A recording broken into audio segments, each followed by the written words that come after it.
Bismillahirrahmanirrahim. Assalamualaikum warahmatullahi wabarakatuh. Alhamdulillahi ala ihsani wa syukru lahu ala taufiqihi wa amtinani wa asyhadu an la ilaha illallah wahdahu la syarika lahu ta'ziman li sya'ni wa asyhadu anna Muhammadan abduhu wa rasuluhu da'ila ridwani. Allahumma salli alaihi wa ala alihi wa ashabihi wa ikhwani. Para ikhwan dan akhwat, bapak dan ibu yang dirahmati Allah Subhanahu wa taala, jamaah Masjid Tarbiyah Cilandak yang dimuliakan oleh Allah Subhanahu wa taala. Pada kesempatan kali ini kita melanjutkan bahasan kita tentang Ghazwah Bani Quraidah, yaitu perang melawan Bani Quraidah. Sebagaimana sudah kita jelaskan pada pertemuan-pertemuan yang lalu, dalam perang Ahzab, Bani Quraidah melakukan pengkhianatan di mana mereka memutuskan perjanjian damai antara mereka dengan Nabi Shallallahu Alaihi Wasallam. Kemudian mereka bekerja sama dengan orang-orang kafir Quraisy dan Ahzab untuk menjatuhkan kota Madinah. Dan akhirnya sebagaimana kita sampaikan pada pertemuan lalu, akhirnya Al-Ahzab semuanya pada kabur dari kota Madinah, sementara Bani Quraidah tetap ada di kota Madinah. Ya. Maka saatnya Nabi SAW kemudian memerangi mereka. Sebelum Bani Quraidah, yang dahulu diusir dari kota Madinah adalah Bani Qainuqa. Bani Qainuqa diusir dari kota Madinah karena kesalahan yang mereka lakukan. Kemudian setelah itu Bani Nadhir. Bani Nadhir yang pimpinannya adalah Huyai bin Akhtub, bapaknya Safiyah. Ya, kemudian juga diusir karena mereka hendak membunuh Nabi SAW, ketahuan, dikabarkan oleh malaikat Jibril. Akhirnya mereka pun diusir oleh Nabi SAW. Ya.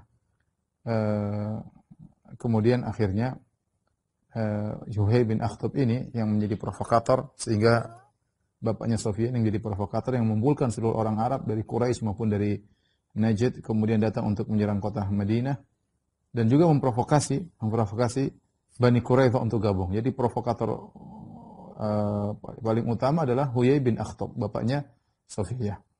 Dan pengkhianatan yang dilakukan oleh Bani Quraidah tidak sama dengan pengkhianatan yang dilakukan oleh Bani Qainuqa dan Bani Nadhir. Berbeda. Bani Qainuqa mereka berkhianat bukan dalam kondisi genting.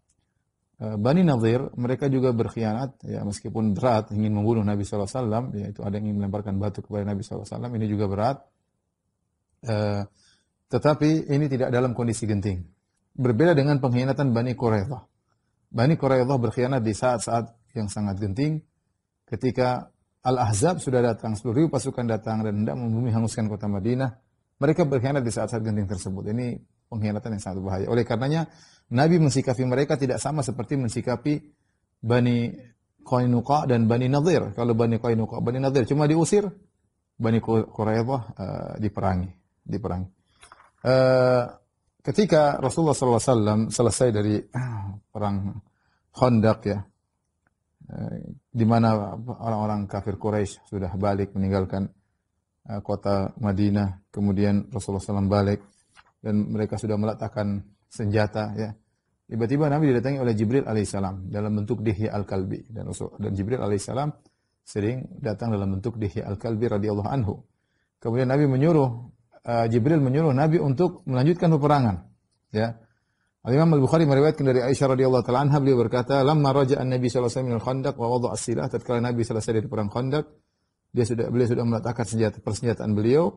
Waqtasala, beliau sudah mandi. Atahu Jibril, datanglah Jibril alaihissalam.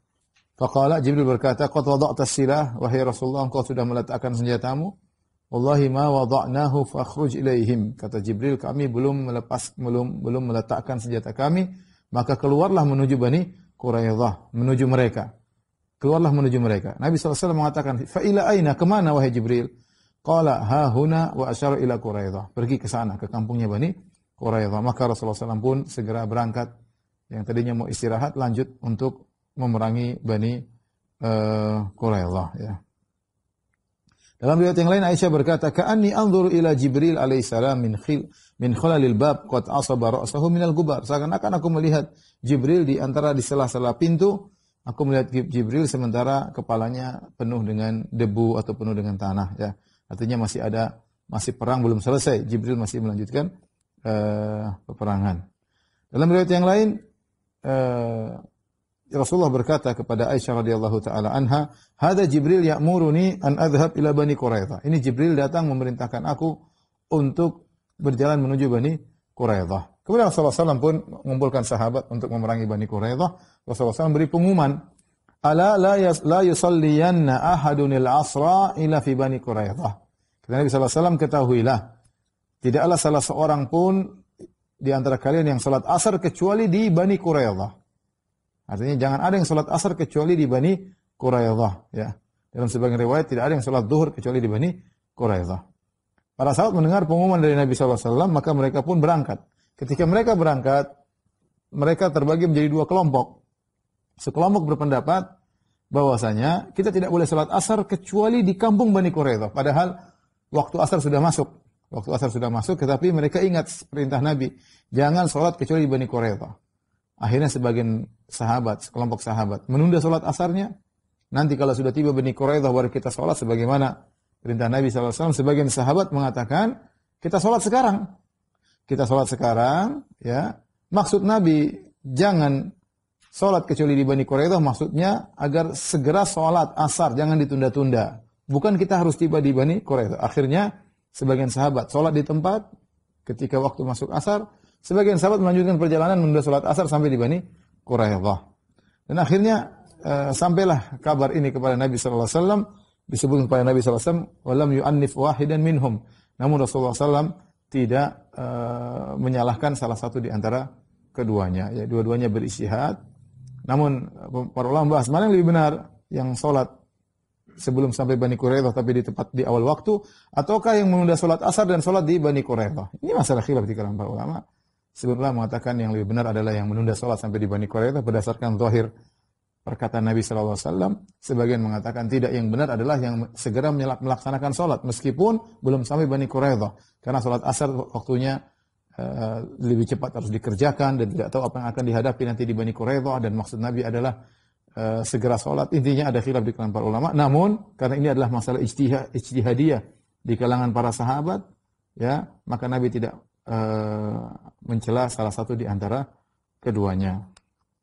Baik. Kemudian Rasulullah SAW pun berangkat menuju Bani Quraidah, ya, Bani Quraidah. Kemudian Rasulullah SAW menyuruh Abdullah bin Umi Maktum menggantikan posisi Nabi untuk imam salat ketika di kota Madinah, karena atau di Masjid Nabawi, karena Nabi menuju ke Bani Quraidah. Bani Quraidah itu di penghujung kota Madinah, ya. Ya. Kemudian Nabi memberikan bendera peperangan kepada Ali bin Abi Thalib radhiyallahu taala anhu. Kemudian Rasulullah SAW melewati beberapa lokasi, ya, yaitu antara Madinah dengan Bani Quraidah, melewati beberapa orang. Nabi bertanya kepada orang-orang yang Nabi temui, hal marra bikum min ahad? Apakah ada seorang lewat tadi? Mereka mengatakan, marra alaina Dihya al-Kalbi. Tadi ada Dihya al-Kalbi lewat. Ala baglatin syahba tahtahu qatifatu dibaj, ya.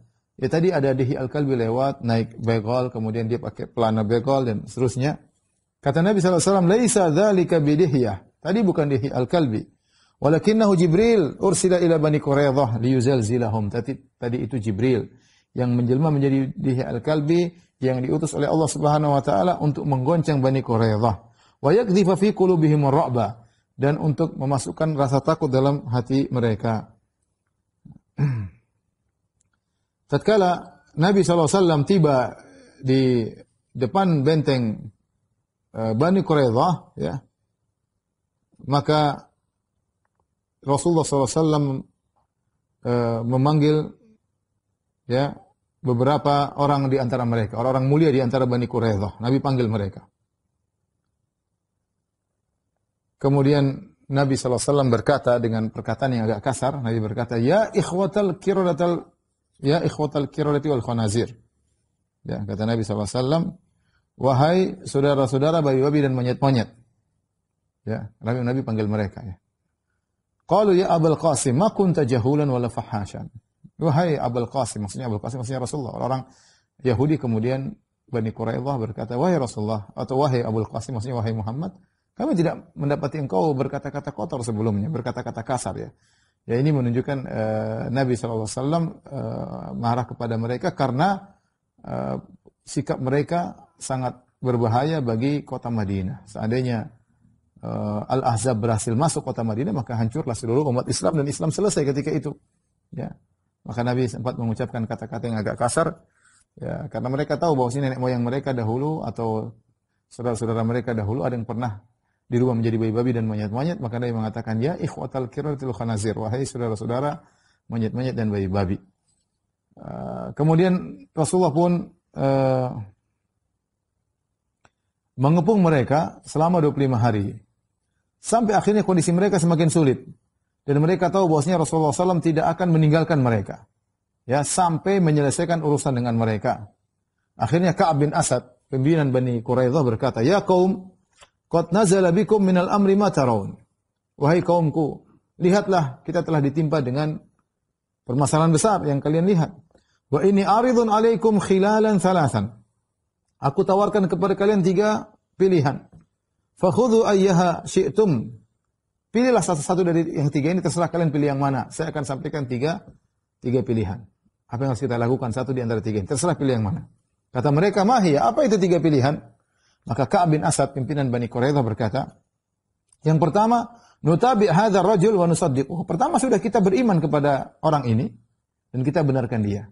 Fa wallahi laqad tabayyana lakum innahu nabiyyun mursal. Sungguh demi Allah, telah jelas bagi kalian dia nabi diutus oleh Allah.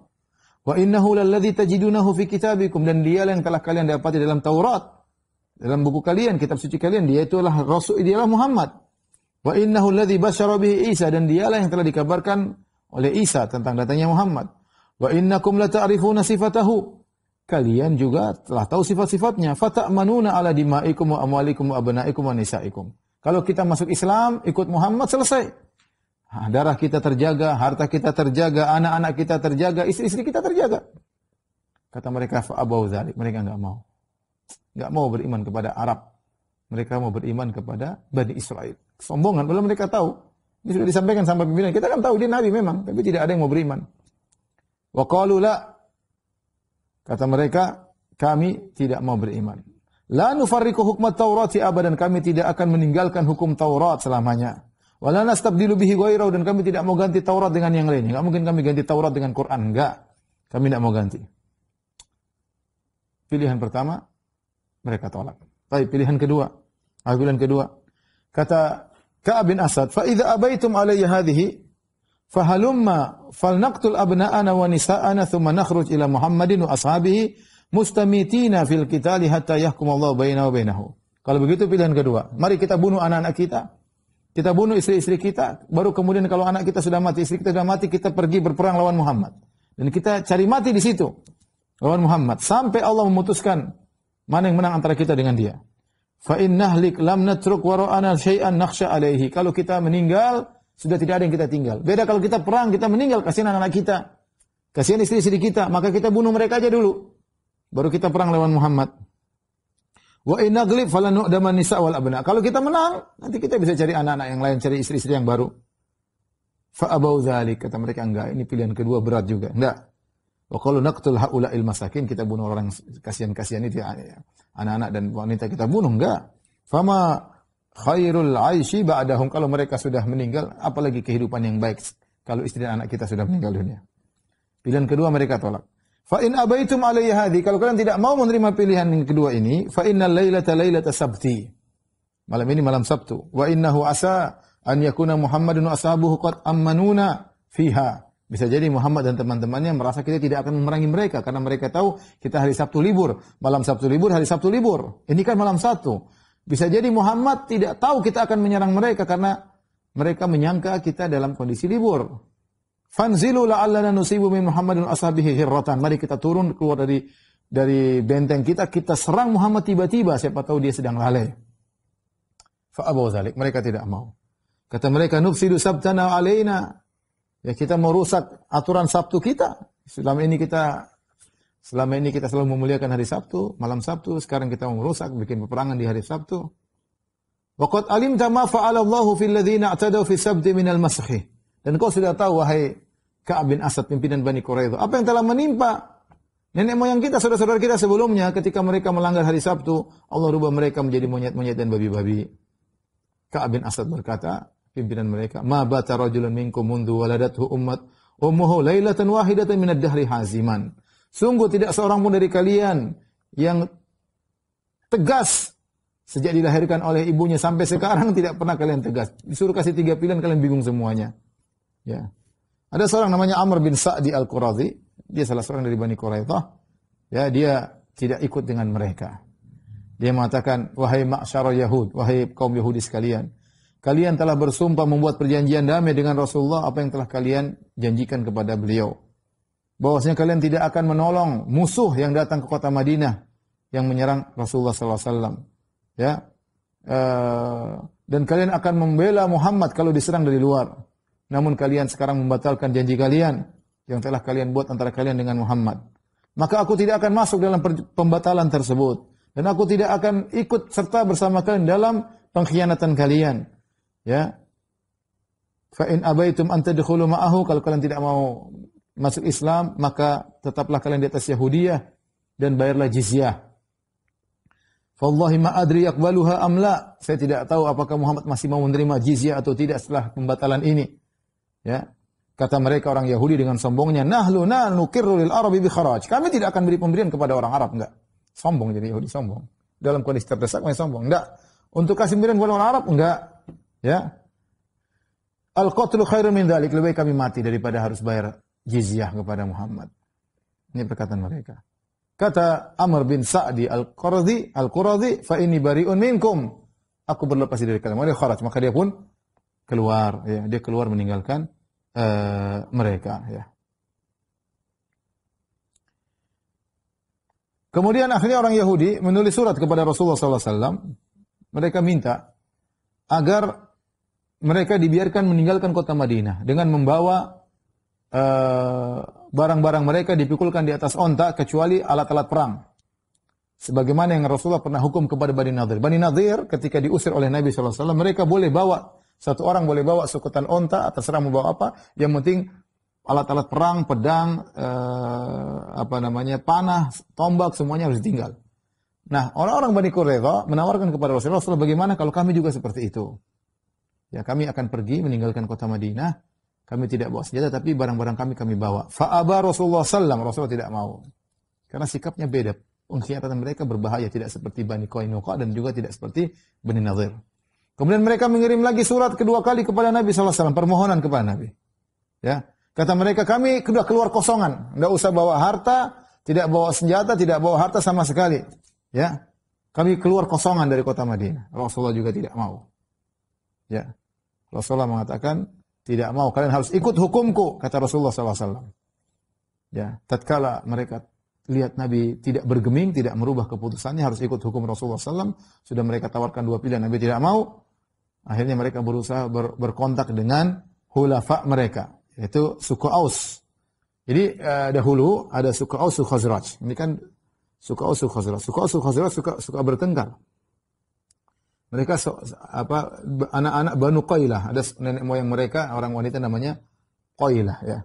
Dan suku Khazraj bersaudara, tapi mereka perang saudara. Dan mereka tinggal di kota Madinah. Di kota Madinah ada Yahudi, ada Bani Quraidah, ada Bani Nadir, Bani Qainuqa. Nah, suku Al-Khazraj mereka bersekutu dengan Bani Nadir. Suku Aus bersekutu dengan Bani Quraidah. Ketika Bani Nadir diusir, mau diperangi, suku Khazraj yang dipimpin oleh Abdullah bin Ubay bin Salul datang kepada Nabi, ya Rasulullah, ini Bani Nadir adalah hulafa kami, sekutu kami ketika di zaman jahiliyah. Janganlah kau perangi mereka, sudah biarkan mereka pergi. Akhirnya Nabi mengizinkan. Nah, sekarang Bani Quraidah dahulu adalah sekutunya suku Aus ketika belum Islam. Maka mereka ingin minta tolong kepada suku Aus, ya, agar Nabi tidak memberi membunuh mereka atau keputusan yang tidak mereka sukai. Akhirnya mereka kirim surat kepada Nabi. Kata mereka, "Ib'ats ilaina Abu Lubabah bin Abdul Munzir." Ya Muhammad, Abul Qasim, kirimkan kepada kami Abu Lubabah. Kami ingin diskusi dengan dia. Abu Lubabah dari suku Aus. Ya, linastashirahu fi amrina. Kami ingin diskusi. Dan dulu Abu Lubabah termasuk sekutu mereka di zaman jahiliyah. Maka Rasulullah SAW pun mengirim Abu Lubabah. Tatkala Abu Lubabah masuk ke benteng mereka, maka berdirilah para lelaki Yahudi, pembesar-pembesar Yahudi menyambutnya. di depan dia, kemudian diperlihatkan wanita-wanita, anak-anak menangis di depan Abu Lubabah. Abu Lubabah tersentuh melihat, kasihan melihat wanita-wanita menangis, anak-anak menangis.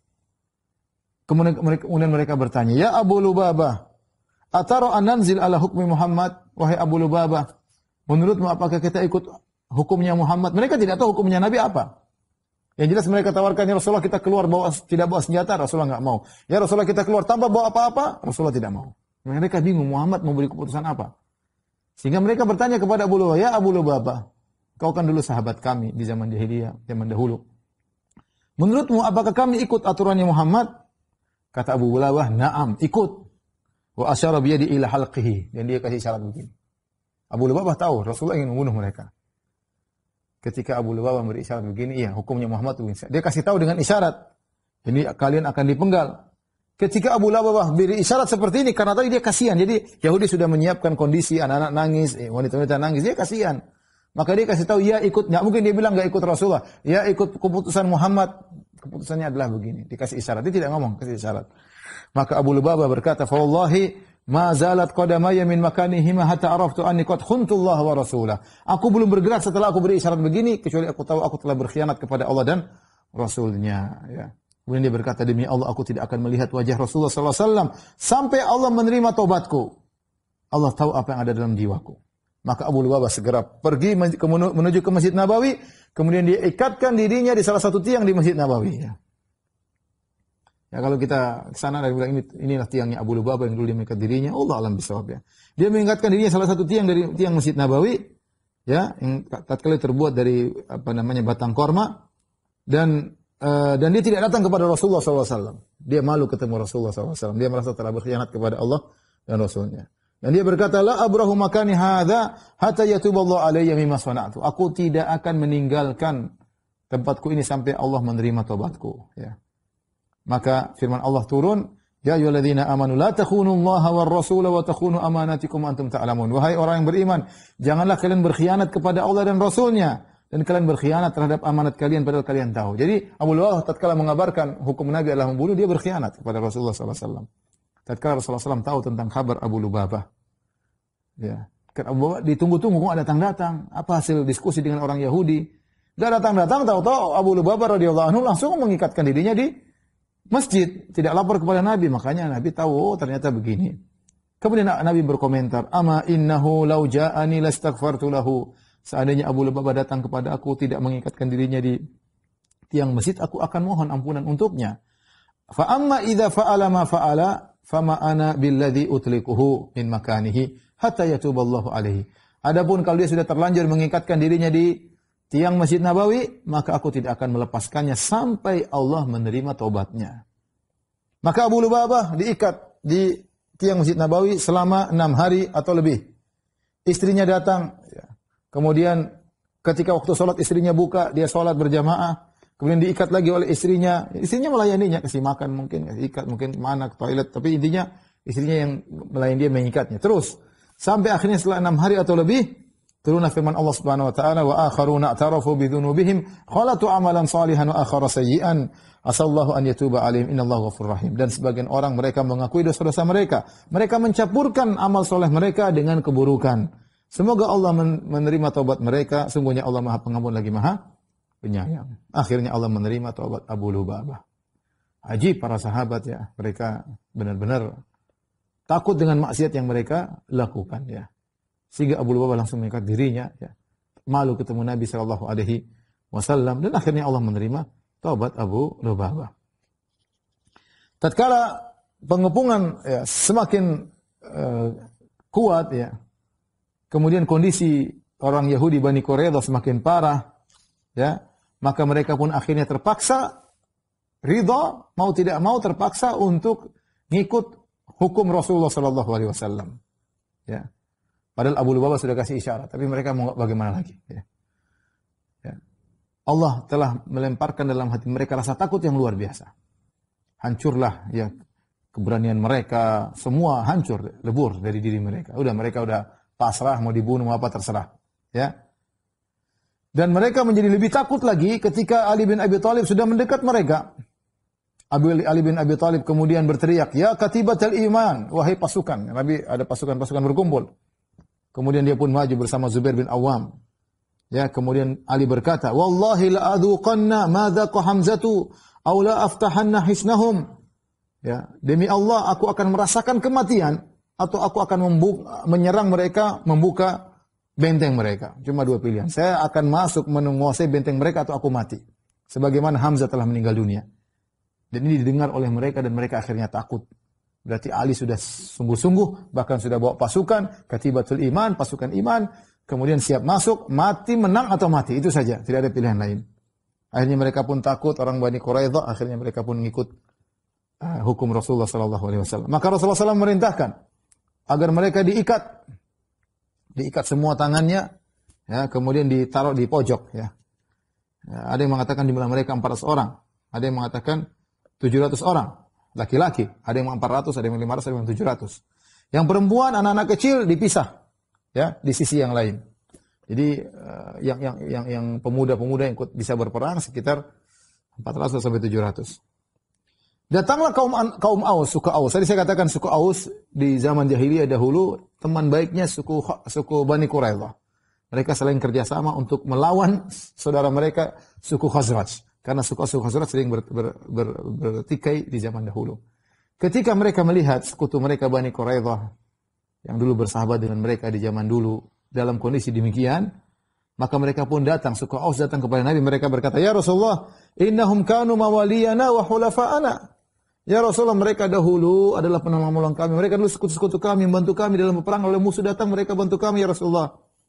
Wa qad fa'alta fi mawali ikhwanina al-Khazraj ma aqad alimta. Ya Rasulullah, ketika kau mensikapi Bani Nadir, engkau maafkan mereka dan engkau suruh mereka keluar. Dan Bani Nadir adalah sekutunya suku Khazraj. Nah sekarang demikian juga Bani Qainuqa adalah saudara-saudaranya sekutunya suku Khazraj. Kau telah berbuat baik kepada mereka. Ya. Sekarang bagaimana kalau kau lakukan itu lagi kepada Bani Quraidah? Mereka ingatkan tentang apa yang dilakukan oleh Abdullah bin Ubay bin Salul. Ya. Kemudian Aus menyangka, saudara-saudara kaum Ansar dari suku Aus menyangka Rasulullah SAW juga akan memberikan keringanan sebagaimana Rasulullah pernah berikan keringanan kepada suku Bani Qainuqa atau Bani Nadir karena mereka adalah sahabat-sahabatnya dahulu suku Khazraj. Ternyata tidak. Ya. Tatkala suku Aus minta keringanan dari Nabi untuk Bani Quraidah, aba an yaf'ala bi Bani Quraidah. Nabi tidak mau melakukan demikian. Ya. Tidak mau Nabi melakukan seperti Bani Qainuqa atau Bani Nadir. Kemudian Rasulullah SAW berkata kepada suku Aus, kaum Ansar, suku Aus, saya ulangi, suku kaum Ansar, tidak suku Aus, suku Khazraj. Kemudian mereka sekarang bersatu menjadi kaum Ansar. Dahulunya mereka sering bertikai.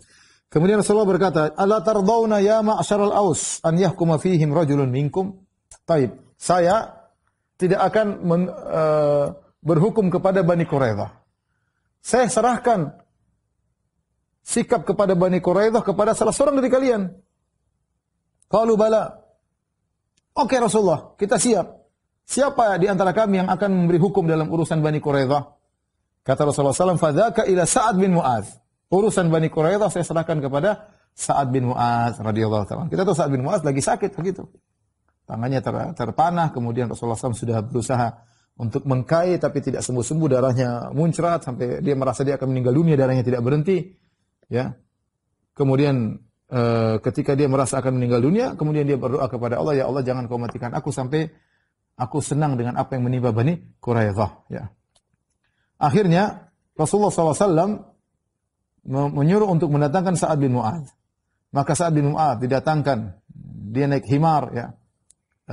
Kemudian diangkat di atas himar dalam kondisi sakit, ya. Maka kaumnya pun datang mengelilingi Sa'ad bin Mu'adz. Sa'ad bin Mu'adz Sayyid suku Aus, pimpinan suku Aus. Maka suku Aus semuanya mengelilingi Sa'ad bin Mu'adz. Mereka berkata, "Ya Aba Amr, wahai Sa'ad bin Mu'adz, hulafa'uka wa mawalika wa ahlul nikayah." Dulu teman-teman kita dahulu ya Sa'ad bin Mu'adz. Mereka yang dulu berperang membela kita dan seterusnya. Wa man qad alimta, kau sudah tahu siapa mereka. Mereka terus ngomong, "Ya Sa'ad bin Mu'adz, ayo beri keringanan, mereka dulu sahabat-sahabat kita, mereka sekutu kita dahulu." Maka Sa'ad berkata, laqad ana li Sa'din an la ta'khudhahu fillahi laumatul la'im. Sudah saatnya sekarang Sa'ad bin Mu'adz bicara tentang dirinya. Dia berkata, sudah saatnya sekarang Sa'ad tidak perlu takut ya apapun, cobaan apapun di jalan Allah Subhanahu wa taala. Tatkala mereka dengar Sa'ad ngomong begitu, wah ini bertanda bahwasanya Sa'ad akan beri hukuman kematian bagi mereka. Ketika Sa'ad sampai di kaum muslimin, ada Rasulullah SAW di situ. Rasulullah SAW berkata kepada kaum Ansar, "Qumu ila sayyidikum aw khairikum." Berdirilah kalian menuju Sa'ad bin Mu'adz. Berdirilah kepada sayyid kalian. Akhirnya mereka pun datang kepada Sa'ad bin Mu'adz dalam kondisi sakit. Kemudian mereka menurunkan Sa'ad bin Mu'adz dari himar, dari keledai tersebut. Kemudian Rasulullah SAW berkata, "Inna haula'i nazalu ala hukmik." Wahai Sa'ad bin Mu'adz, sungguhnya mereka orang-orang Bani Quraidah, mereka aku serahkan hukumnya kepadamu. Terserah kau mau apakan. Apa kata Sa'ad bin Mu'adz? Fa inni ahkumu fihim an tuqtala muqatilatuhum. Hukumku yang mereka muda-muda semua selain wanita dan anak-anak dibunuh. Wa tusba dhararihim. Adapun wanita-wanita mereka dijadikan tawanan. Wa tuqassam amwaluhum. Adapun harta mereka dibagi-bagi jadi ghanimah. Maka Rasulullah SAW berkata, laqad hakamta fihim bihukmillahi min fawqi sab'i samawat. Wahai Sa'ad bin Mu'adz, sungguh kau telah mengeluarkan hukum pada mereka dengan hukum Allah, sesuai dengan hukum Allah yang dari atas langit yang 7. Min fawqi sab'i samawat, dari langit Allah yang ada di atas langit yang 7. Ya, kemudian akhirnya dijalankanlah hukum Sa'ad bin Mu'adz radhiyallahu taala anhu. Maka setelah mereka dikumpulkan, digalilah sebuah lubang di pasar kota Madinah. Kemudian diambillah dari mereka arsalan, yaitu sekelompok-sekelompok, diambil sekelompok. Kemudian dipenggal, dilemparkan dalam kondak tersebut, dalam parit tersebut. Kemudian diambil lagi terus, dibunuh lagi ya, karena mereka memang berhak untuk dibunuh. Sampai 400 orang atau 600 orang atau 700 orang. Tatkala sebagian mereka mulai diambil, sebagian mereka ngomong kepada pimpinan mereka, Ka'ab bin Asad. Wahai Ka'ab bin Asad, ma tarahu yusna'u bina. Menurutmu apa yang dilakukan pada kita? Kita ini diapain kok diambil sebagian, enggak balik, diambil sebagian enggak balik. Kata Ka'ab, pimpinan mereka, afi kulli mautin la taqilun. Kalian ini setiap masa enggak ngerti-ngerti juga. Setiap kondisi enggak ngerti-ngerti juga, ya. Annahu man dhuhiba bihi minkum la yarji'. Kan kalian sudah tahu yang datang diambil tidak akan kembali lagi. Huwa wallahil qatlu. Sungguh ini adalah kita dibunuh. Falam yu'zal yu'ta bihim jama'atin hatta faragha Rasulullah SAW. Semuanya diambil, akhirnya dibunuh seluruhnya. Bagaimana wafatnya Huyai bin Akhtab? Huyai bin Akhtab, bapaknya Sofiyah binti Huyai, istri Nabi SAW, Ummul Mukminin. Tatkala Bani Quraidah mulai dibunuh, termasuk di antaranya Huyai bin Akhtab, dan dia tidak ingkar janji. Dia sudah bilang kepada Ka'ab bin Asad, kalau kalian nanti ternyata ditinggal oleh Ahzab, ditinggal oleh Abu Sufyan dan teman-temannya, saya akan gabung. Apa yang menimpa kalian akan menimpaku. Dan dia megang perkataannya. Dan dia benar-benar ditangkap juga. Dan akhirnya dia dibunuh. Ya. Didatangkanlah Huyai bin Akhtab. Dia bukan dari Bani Quraidah, dia dari Bani Nadhir. Dari Bani Nadhir yang diusir setelah Bani Qainuqa. Jadi diusir Bani Qainuqa, Bani Nadhir, baru Bani Quraidah. Bani Nadhir ketika diusir, mereka disuruh pergi tanpa membawa senjata. Ya. Rupanya Huyai bin Akhtab ini provokator sebagaimana saya sebutkan tadi. Kemudian Rasulullah bertemu dengan Huyai bin Akhtab. Rasulullah berkata, "Hal akhzakallah?" Apakah Allah telah menghinakan engkau, wahai Huyai bin Akhtab? Huyai berkata, "Laqad dhaharta alayya." Ya, engkau telah menang di atas kami, wahai Abul Qasim, wahai Muhammad. "Ama wallahi malumtu nafsi fi adawatika." Demi Allah, aku tidak mencela diriku karena memusuhi engkau. Walakin man yakhdhulillah yukhdzal. Tapi barang siapa yang meninggalkan Allah, dia akan ditinggal oleh Allah Subhanahu wa taala. Tsumma aqbala 'ala nas, kemudian dia balik menghadap orang-orang. Dia berkata, "Ya ayuhan nas." Wahai orang-orang sekalian, wahai Yahudi sekalian. "Innahu la ba'sa bi amrillah." Ini sudah qadarullah, seakan-akan dia berkata. Ya sudah, ini sudah perintah Allah, sudah perkara Allah. Kitabun wa qadarun, sudah takdir. Dia mengatakan sudah takdir. Wa malhamatun katabahu Allah ala Bani Israel. Inilah peperangan yang sudah Allah catat bagi Bani Israel. Dia ngomong begitu. Ya, seakan-akan dia menenangkan, dia sudah lalu takdir mau diapain. Ya. Summa duriba unuquhu la'natullah. Maka dipenggalah kepalanya oleh kaum muslimin. Ya. Adapun para wanita tidak ada yang dibunuh tentunya. Islam ketika berperang tidak dibunuh anak-anak, tidak dibunuh para wanita kecuali seorang wanita yang dia melakukan kesalahan, mungkin dia ikut dalam peperangan, akhirnya dibunuh oleh kaum muslimin, ya, kaum muslimin. Ya. Ada seorang namanya Atiyah Al-Qurazi. Atiyah Al-Qurazi dia ditangkap oleh pasukan kaum muslimin. Kemudian ketika mau dibunuh Rasulullah SAW, anak-anak remaja-remaja Rasulullah SAW suruh periksa. Kalau memang ternyata sudah dewasa, di antara bentuk tahu dia dewasa atau tidak, dilihat bulu kemaluannya. Kalau bulu kemaluan sudah tumbuh, maka dewasa dan dibunuh. Kalau bulu kemaluannya belum tumbuh, berarti belum dewasa, tidak dibunuh. Ya. Atiyah Al-Qurazi termasuk orang-orang remaja-remaja yang belum tumbuh bulu kemaluannya. Maka dia tidak dibunuh. Ya. Atiyah Al-Qurazi pernah berkata, dan dia masuk Islam, kuntu fi man hakama fihim Sa'ad bin Mu'adz. Aku termasuk orang yang dihukum, mendapatkan hukumannya Sa'ad bin Mu'adz. Fasyakku fiyya, mereka ragu tentang aku ini dibunuh atau tidak. Aminad dzurriyyah aminal muqatilah, apa termasuk anak-anak atau termasuk orang-orang yang bertempur? Kata Nabi, unduru, lihatlah, fa in kana ambata sya'ru faqtuluh. Kalau ternyata tumbuh bulu kemaluannya maka bunuhlah. Wa illa fala taqtuluh, kalau tidak maka jangan bunuh. Mereka pun periksa diriku, ternyata mereka dapati bulu kemaluanku belum tumbuh, maka aku pun dibiarkan. Adapun Amr bin Sa'di Al-Qurazi, tadi seorang Yahudi yang mengatakan, wahai kaum Yahudi sekalian, kenapa kalian berkhianat kepada Rasulullah SAW, kepada Abul Qasim? Kalian tidak menolong dia, kalian malah menyerang dia. Aku tidak akan ikut dengan keputusan kalian. Apa yang terjadi pada dia? Maka dia pun tidak ikut Bani Quraidah, tidak ikut berkhianat kepada Rasulullah SAW. Maka dia pun pergi, ya, dibiarkan, tidak diganggu, ya, sampai dia suatu malam tidur di Masjid Nabawi sallallahu alaihi wasallam di Madinah di suatu malam. Setelah itu dia pergi dan tidak tahu dia pergi kemana sampai hari ini.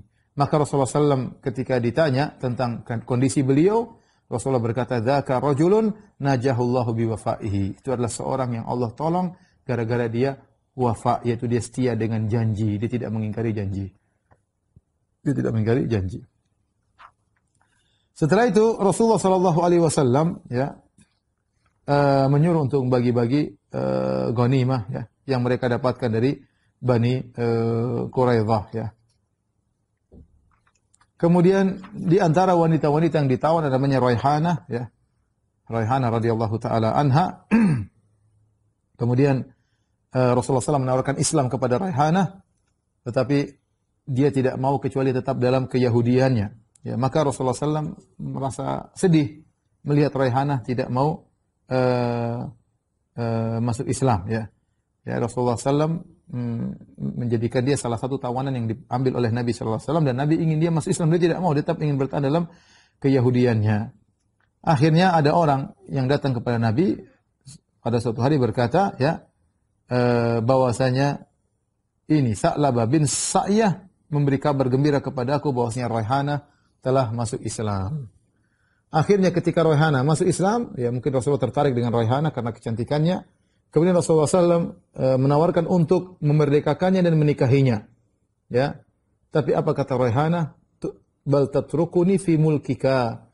Wahai Rasulullah, biarkanlah aku tetap dalam sebagai budakmu, ya, dan itu lebih ringan bagiku dan lebih ringan bagimu. Maka Rasulullah membiarkan beliau Raihanah dalam kondisinya. Adapun Sa'ad bin Mu'adz radhiyallahu ta'ala anhu, setelah memberikan hukuman kepada Bani Quraidah, ya, akhirnya beliau pun meninggal dunia setelah dikai oleh Nabi beberapa kali, namun tidak sembuh-sembuh juga. Akhirnya Allah Subhanahu wa taala, ya, mewafatkan beliau radhiyallahu taala anhu, ya. Datang dari hadis Jabir bin Abdullah radhiyallahu taala anhu, beliau berkata, "Ja'a Jibril ila Rasulillah sallallahu alaihi wasallam."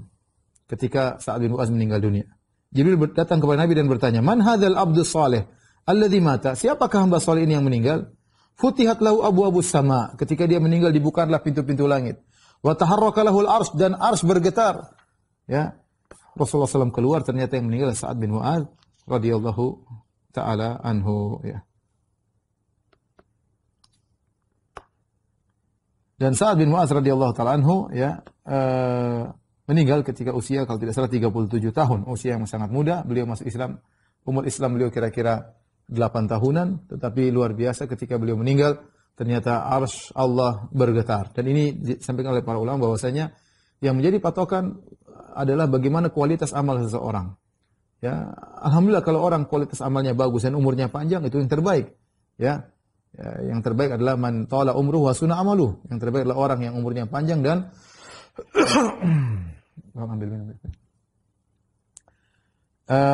yang terbaik adalah orang yang umurnya panjang dan amalnya baik, maka itu adalah yang terbaik. Tapi kalau seorang umurnya pendek, ya, dia baru dapat hidayah, ke belakangan umurnya sudah tua, tetap saja dia berusaha memaksimalkan kualitas amalnya. Lihatlah Sa'ad bin Mu'adz radhiyallahu taala anhu hanya mendapatkan Islam, mungkin Islam beliau cuma 8 tahun, tapi ketika beliau meninggal, maka arsy Allah bergetar karena hebatnya Sa'ad bin Mu'adz.